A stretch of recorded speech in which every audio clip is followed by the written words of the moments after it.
नमस्कार, बहुत स्वागत है आपका अपना मध्य प्रदेश देख रहे हैं आप और मैं हूं आपके साथ सृष्टि शेखर। सबसे पहले भोपाल से आ रही बड़ी खबर आपको बता दें, राज्यसभा चुनाव से जुड़ी यह बड़ी खबर सामने आई है। बीजेपी के तीनों प्रत्याशी निर्विरोध निर्वाचित किए गए हैं। रजनीश अग्रवाल, तरुण चुग निर्विरोध निर्वाचित किए गए और इसके अलावा महेश केवट को भी जीत का सर्टिफिकेट मिल गया है। रिटर्निंग ऑफिसर ने तीनों को सर्टिफिकेट दिया। मीनाक्षी नटराजन के नामांकन निरस्त होने के बाद भाजपा को बिना वोटिंग के जीत मिली है।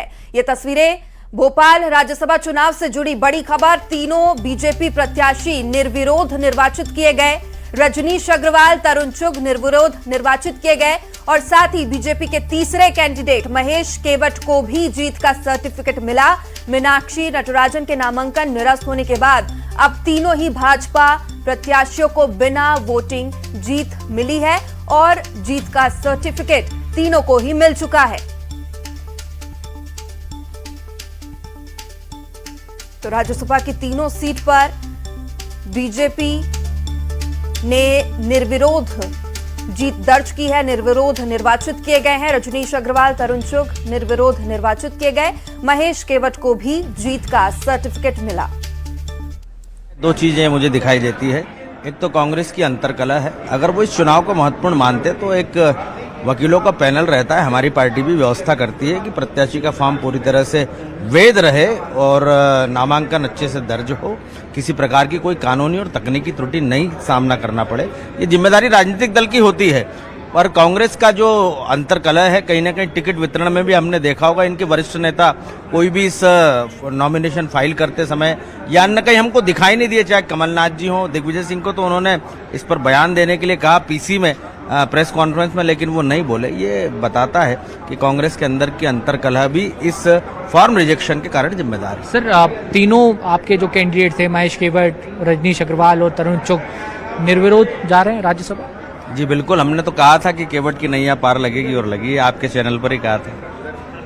तो मैं इसे बहुत बधाई देता हूं, धन्यवाद देता हूं। उनकी एक अच्छे सामान्य कार्यकर्ता को राज्यसभा में जाने का मौका मिला है, उच्च सदन में जाने का मौका मिला है। वो मध्य प्रदेश के वंचित और जो गरीब समाज है उसकी आवाज को वहां पर बुलंद कर पाएंगे। सर, सुप्रीम कोर्ट में भी ये मामला हालांकि कांग्रेस ले गई है, चुनाव आयोग से तो कोई राहत मिली नहीं उनको। सुप्रीम कोर्ट में कल सुनवाई होनी है। देखिए, माननीय उच्चतम न्यायालय जाने का अधिकार सबको है न्यायालय में, और वो अपना पक्ष रखेंगे, निर्वाचन आयोग अपना पक्ष रखेगा। Thank you.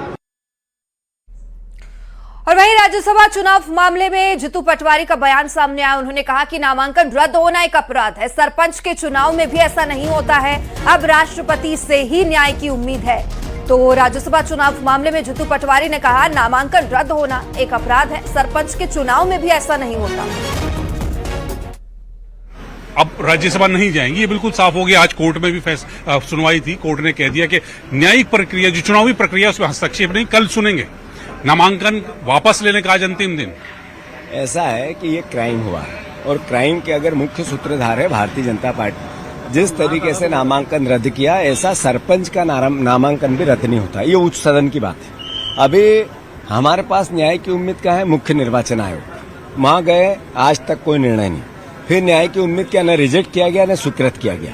फिर हम कहाँ जाए? Supreme court. सुप्रीम कोर्ट में न प्लस किया न माइनस, न रिजेक्ट किया न एक्सेप्ट किया, कल तक के लिए छोड़ दिया। तो आखिर सारे विधायकों को हमने दिल्ली बुलाया है। सब हम राष्ट्रपति से मिलना चाहते हैं। हमने उनको लिखित में आवेदन सारे विधायकों के साथ दिया है। कारण क्या है कि अगर देश में न्याय नहीं बचेगा तो फिर क्रांति आएगी, और अगर क्रांति आएगी तो फिर लोकतंत्र नहीं बचेगा। तो अगर जेनजी की आप बात कर रहे हैं कि जेनजी जो वो है, जेनजी की नहीं है बात, न्याय की है बात, संविधान की है बात, इस देश की अस्मिता की है, इस देश के मूल्यों की, आपके वोट के अधिकार की है, मेरे वोट के अधिकार की है, गरीब आदमी के वोट के अधिकार की है। तो इस लड़ाई को किसी को तो लड़नी पड़ेगी। तो राष्ट्रपति जी से उम्मीद है हमें कि वो न्याय करेगी, समय देगी, हमारी बात सुनेगी और फिर एक नए तरह का आयाम, उदाहरण पेश देश में करेगी। और हमारे सहयोगी वासु चौरे इस वक्त हमारे साथ जुड़ चुके हैं। वासु, बीजेपी के तीनों ही कैंडिडेट को अब निर्वाचित कर लिया गया है, निर्विरोध वो जीत चुके हैं, लेकिन फिर भी सियासी हलचल थम नहीं रही है, क्योंकि कांग्रेस अभी भी कह रही है कि ये लड़ाई उनकी जारी रहेगी, राष्ट्रपति के पास जाने की बात कह रहे हैं।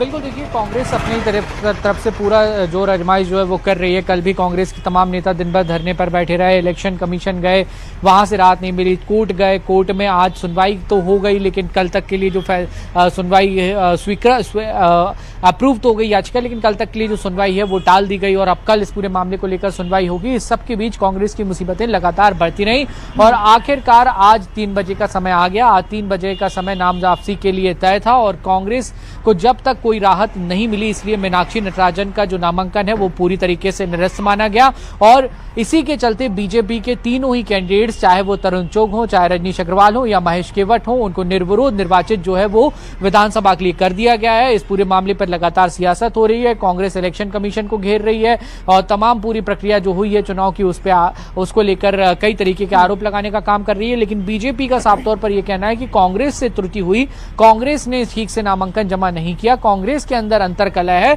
तो उसका दोष बीजेपी पर, चुनाव आयोग पर और कोर्ट पर नहीं मढ़ा जा सकता। ये बीजेपी ने साफ तौर पर आरोप लगाया। इतना ही नहीं, आशीष शर्मा ने यह भी कहा कि हमारे पास इनपुट से हमने पहले ही पूरी रणनीति बना ली थी, पुख्ता रणनीति तैयार की थी। मीनाक्षी नटराजन ने जो मामला छुपा, जो बात नहीं, जो छुपाने का आरोप है जिस नोटिस के बारे में, उसको लेकर तमाम बड़े वकीलों से जो है चर्चा की गई थी और उसके बाद ही बीजेपी ने बहुत सोच समझकर अपना प्रत्याशी जो है वो उतारा। एंड टाइम तक अपने कोई भी पत्ते नहीं खोले और जब समय ना के बराबर बचा तब जाकर आपत्ति लगाई और फिर उसके बाद कांग्रेस जो है वो लगातार बीजेपी, बिल्कुल वासु, तो कांग्रेस तो लगातार इसे लोकतंत्र की हत्या ही बता रही है। हालांकि अभी भी उनका कहना है कि उनकी लड़ाई जारी रहेगी। अब आगे देखने वाली बात होगी कि क्या रुख कांग्रेस अपनाती है। फिलहाल बहुत बहुत शुक्रिया जानकारी के लिए।